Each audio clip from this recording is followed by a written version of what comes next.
دوستو، آج کی یہ کہانی ایک نیک دل اور خوبصورت بادشاہ کی ہے۔ پرانے زمانے کی بات ہے کہ ایران میں ایک جوان اور خوبصورت بادشاہ رہتا تھا اور اس کا نام ماہیار تھا۔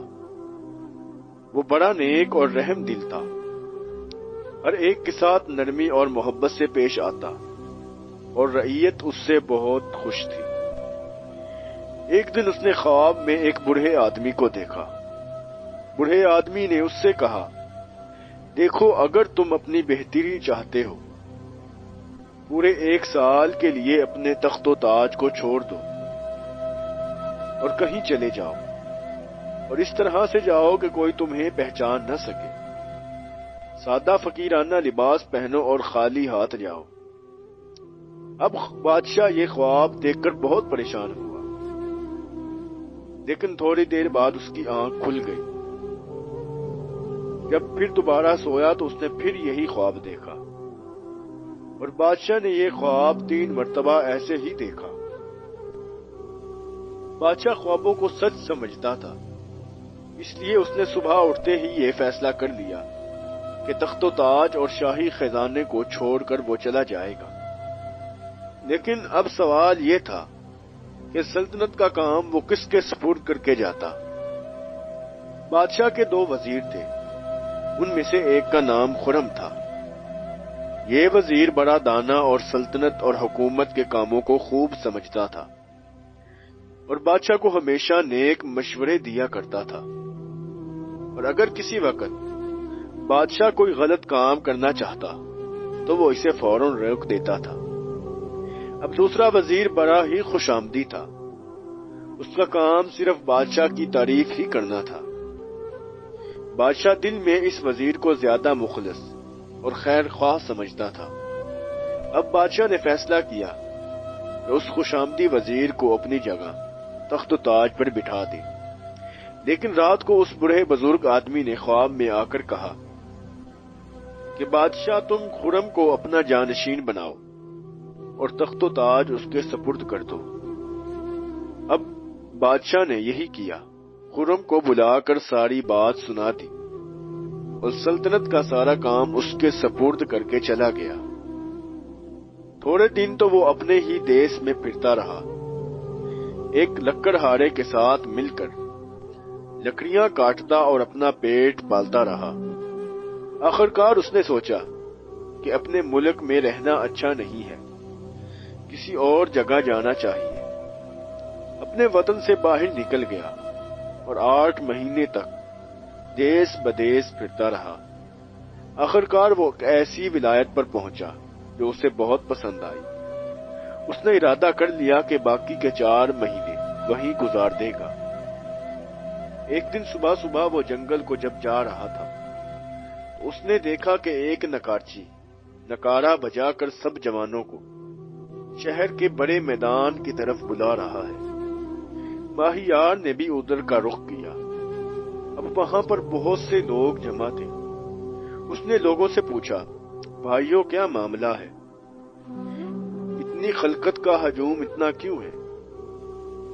تو لوگوں نے اس سے کہا کہ ہمارے شہر کے امیر کی 4 لڑکیاں ہیں اور چاروں ہی بڑی خوبصورت ہیں۔ آج وہ یہاں آئیں گی اور نوجوانوں میں سے اپنا اپنا شوہر چن لیں گے۔ ابھی یہ باتیں ہو رہی تھی کہ 4 شہزادیاں زرق برق لباس پہنے میدان میں نکل آئیں۔ ان میں سے ہر ایک کے پاس ایک سنہری گیند تھی جن پر شہزادی کا نام لکھا ہوا تھا۔ چاروں نے ادھر ادھر گھومنا شروع کیا اور اپنی پسند کا شوہر انتخاب کر لیا۔ بڑی لڑکی نے اپنی گیند وزیر کے بیٹے کی طرف پھینکی تو دوسری لڑکی نے ایک دولت مند سوداگر لڑکے کی طرف، اور تیسری لڑکی نے سرکاری خزانچی کے بیٹے کی طرف پھینکی۔ چوتھی لڑکی جو سب سے چھوٹی تھی، وہ بہت خوبصورت بھی تھی اور عقل مند بھی تھی۔ اس نے نہ دولت کی پرواہ کی نہ ظاہری شکل و صورت کی۔ اس نے اپنی گیند اٹھائی اور ایک میلے کچیلے نوجوان کی جھولی میں ڈال دی۔ لوگ دوڑ کر ادھر گئے، آخر یہ کون ہے جسے شہزادی نے پسند کیا ہے؟ دیکھتے کیا ہے یہ ایک اجنبی شخص ہے، اس کے ہاتھ میں کلہاڑی ہے۔ یہ وہی پردیسی بادشاہ ماہیار تھا۔ شہر کا امیر اپنی پہلی 3 بیٹیوں سے بہت خوش تھا، لیکن اسے چوتھی بیٹی کی پسند کی سمجھ نہ آئی اور اسے چناؤ پسند نہ آیا۔ لیکن وہ شہزادی بہت خوش تھی۔ ماہیار جو کچھ کما کر لاتا وہ اسے بڑی نعمت سمجھ کر خوشی خوشی دن گزارتی۔ ایک دن ماہیار جنگل میں ایک درخت کی شاخ کاٹنے لگا تو اسے وہاں پرندوں کا گھونسلہ نظر آیا۔ اس نے سوچا کہ اس شاخ کو کاٹنا ٹھیک نہیں ہے، تو وہ آگے جانا ہی چاہتا تھا کہ گھونسلے میں سے ایک سونے کی انگوٹھی ترام سے نیچے گری۔ ماہیار نے اسے اٹھا لیا اور صاف کرنے لگا۔ انگوٹھی چمکتے ہی بولی، دیکھو تم نے پرندے کے گھونسلے کو بچا لیا، اب جو کام تم مجھے کہو گی وہ میں کروں گی۔ ماہیار نے یہ بات سن لی، لیکن اس کا ذکر اس نے کسی کو نہ کیا۔ ماہیار کے جتنے ہم زلف تھے سب بڑے بڑے جشن مناتے تھے۔ ایک دن ماہیار کو خیال آیا، میں بھی کیوں نہ جشن مناؤں۔ اس نے اپنی بیوی کو کسی بہانے باہر بھیجا۔ پھر اس نے انگوٹھی سے حکم کہا کہ لو اب میرے لیے ایک عالی شان محل بناؤ اور اس میں طرح طرح کے لذیذ کھانے بھی چن دو۔ ابھی یہ کہنا تھا کہ آن کی آن میں سارا نقشہ بدل گیا۔ ماہیار کی بیوی یہ نقشہ دیکھ کر دنگ رہ گئی۔ ماہیار نے منہ پر انگلی رکھ کر کہا، خاموش۔ شہر کا امیر اور اس کی لڑکیاں اور ان کے شوہر سب یہ ٹھاٹ باٹ دیکھ کر حیران رہ گئے اور ماہیار کا سلیقہ انتظام دیکھ کر سب اش اش کرنے لگے۔ سوچتے تھے کہ یہ تمام خوبیاں ہموار سے آدمی میں کیسے آ گئی۔ انہیں کیا معلوم تھا کہ ماہیار لکڑ ہارا نہیں تھا، بلکہ وہ ایک بادشاہ تھا۔ یہ راز تو اس نے اپنی بیوی کو بھی نہیں بتایا تھا۔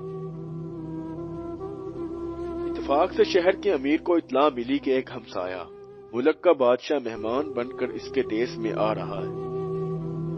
امیر نے سوچا کہ اس کی مہمانداری کے لیے ماہیار سے بہتر کوئی اور نہیں ہو سکتا۔ ماہیار کو بلا کر اس نے یہ کام اس کے سپرد کر دیا اور ماہیار نے باخوشی منظور کر دیا۔ مہمان بادشاہ تشریف لایا۔ ماہیار نے بڑھ کر استقبال کیا، لیکن مہمان بادشاہ کی نظر جو ہی ماہیار پر پڑی تو اس نے فوراً اس کے قدم چوم لیے۔ یہ مہمان بادشاہ دراصل خرم تھا اور اس کا جو وزیر تھا۔ شہر کا امیر اس کے سب وزیر وہاں موجود تھے۔ اب ماہیار کا راز سب پر کھل گیا۔ شہر کا امیر بھی آگے بڑھا اور آگے بڑھ کر آداب بجا لایا۔